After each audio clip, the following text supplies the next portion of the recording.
Ko puta I te ropu Tomorrow People, tā rātou waiata tuawhā ki te reo Māori, ko tōna aronga nui ko ngā ika āwhiro o te pakanga me ngā momo mate hinengaro I pā ki a rātou o tira e pā toru nei ki a rātou mohoa nei. Koe nei te waiata hou.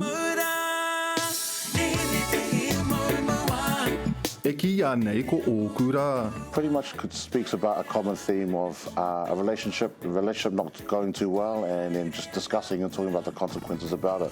And hence why we felt really compelled to discuss it from the perspective of our military personnel. Ko te hiahia o te rōpū nei, kia aro te motu ki te tautoko I ngā hunga no te ope kātua ina hoki mai te wā kainga. In terms of how they can go through suffering severe cases of PTSD.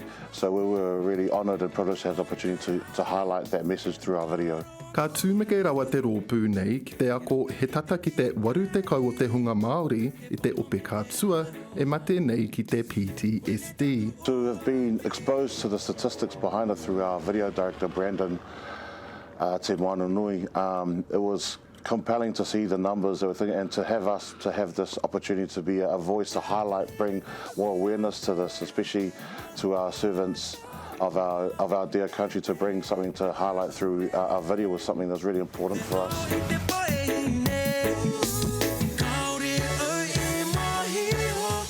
Hei tā tūpai anō, ko te aroha, ko te tautoko me te manaakitanga ngā tuapapa o tēnei waiata. I do have a lot of family members who grew up in American Samoa actually and served in the US Army, and to hear the horrific stories and experiences that they've gone through as well as their compatriots was very moving to hear, so definitely relevance. And also our female lead singer, Te Aranga Savage, she is a member of the New Zealand Navy.